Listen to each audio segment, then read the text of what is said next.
ये कहानी क्रिकेट के इतिहास के उस पन्ने की है जिसे आज भी क्रिकेट का सबसे क्रूर मजाक कहा जाता है। ये साल 1992 था। जगह थी ऑस्ट्रेलिया का सिडनी क्रिकेट ग्राउंड और मौका था विश्व कप का सेमीफाइनल। एक तरफ थी इंग्लैंड की टीम और दूसरी तरफ थी दक्षिण अफ्रीका, एक ऐसी टीम जो रंगभेद के कारण 21 साल के निर्वासन के बाद अंतर्राष्ट्रीय क्रिकेट में वापसी कर रही थी। पूरी दुनिया इस फेरीटेल वापसी को देख रही थी। दक्षिण अफ्रीका ने पूरे टूर्नामेंट में शानदार खेल दिखाया था और फाइनल की दहलीज पर खड़ी थी, लेकिन नियति और उस समय के अजीबोगरीब नियमों ने कुछ और ही लिख रखा था। उम्मीदों का सैलाब, मैच अपने रोमांचक मोड़ पर था। इंग्लैंड ने पहले बल्लेबाजी करते हुए 45 ओवरों में 252 रन बनाए थे। बारिश की वजह से मैच छोटा कर दिया गया था। दक्षिण अफ्रीका जब लक्ष्य का पीछा करने उतरी तो उनकी आंखों में जीत का सपना और सीने में अपने देश का गौरव था।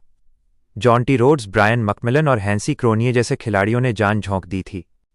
जब खेल के आखिरी लम्हे करीब आए तो समीकरण कुछ ऐसा था: 13 गेंदों में 22 रन की जरूरत। क्रीज पर मैकमिलन और विकेटकीपर डेव रिचर्डसन मौजूद थे। पूरा स्टेडियम सांसें थामे खड़ा था। दक्षिण अफ्रीका के लिए यह लक्ष्य मुश्किल जरूर था, लेकिन नामुमकिन नहीं। दक्षिण अफ्रीकी ड्रेसिंग रूम में उत्साह था। खिलाड़ियों के चेहरे पर पसीना और उम्मीद दोनों चमक रहे थे। उन्हें लग रहा था कि वे इतिहास रचने वाले हैं। जब आसमान रो पड़ा, तभी अचानक सिडनी के आसमान पर काले बादल छा गए और बूंदाबांदी शुरू हो गई। अंपायरों ने खेल रोक दिया। केवल 12 मिनट की बारिश हुई। जब खिलाड़ी मैदान से बाहर जा रहे थे तब भी उन्हें लगा था कि वापस आकर वे 2 ओवरों में 22 रन बना लेंगे, लेकिन उन 12 मिनटों ने क्रिकेट के खेल को हमेशा के लिए बदल दिया। उस समय रेन रूल, बारिश का नियम, आज के डकवर्थ लुईस जैसा तार्किक नहीं था। उस समय का नियम मोस्ट प्रोडक्टिव ओवर्स पद्धति पर आधारित था। इस नियम के तहत लक्ष्य में से उन ओवरों के रन घटा दिए जाते थे जिनमें विपक्षी टीम ने सबसे कम रन बनाए हों। एक डिजिटल बोर्ड और टूटते सपने। जब बारिश रुकी और खिलाड़ी मैदान पर वापस आए तो स्कोरबोर्ड की तरफ देखते ही सन्नाटा पसर गया। स्क्रीन पर लिखा था, टारगेट 22 रन्स ऑफ 1 बॉल, लक्ष्य 1 गेंद में 22 रन। ये कोई तकनीकी खराबी नहीं थी, ये उस समय के नियमों का बेरहम सच था। बारिश के कारण 2 ओवर कम कर दिए गए थे, लेकिन लक्ष्य में से केवल 1 रन कम हुआ। 13 गेंदों में 22 रन का समीकरण पलक झपकते ही 1 गेंद में 22 रन बन गया।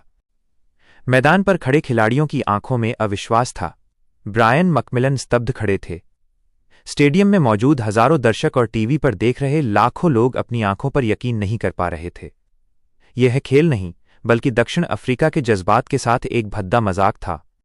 वो आखिरी गेंद और खामोश विदाई। मैकमिलन ने आखिरी गेंद खेली जिस पर कोई रन नहीं बना। उन्होंने चुपचाप गेंद रोकी और सिर झुकाकर पवेलियन की ओर चल दिए। कोई शोर नहीं था, कोई उत्सव नहीं था। इंग्लैंड के खिलाड़ी भी जीत तो गए थे, लेकिन उनके चेहरे पर भी वो खुशी नहीं थी जो एक विश्व कप फाइनल में पहुंचने पर होनी चाहिए। वे भी जानते थे कि उन्होंने मैच जीता है, लेकिन क्रिकेट हार गया है। पवेलियन में दक्षिण अफ्रीका के कप्तान केपलर वेसल्स की आंखों में आंसू थे। जिस टीम ने दशकों का वनवास झेला था, जो दुनिया को ये दिखाने आई थी कि वे श्रेष्ठ हैं, उनका सफर एक बेतुके गणित की वजह से खत्म हो गया। ये मैच आज भी हमें याद दिलाता है कि खेल कभी कभी कितना निष्ठुर हो सकता है। दक्षिण अफ्रीका को चोकर्स का टैग इसी के बाद मिला, लेकिन सच तो ये है कि 1992 में वे हारे नहीं थे। उन्हें उस नियम ने हरा दिया था जिसे इंसानों ने बनाया था पर कुदरत ने परखा था। क्रिकेट इतिहास की ये सबसे दुखद और मजाकिया दास्तान आज भी सिडनी की उन बूंदों में कैद है।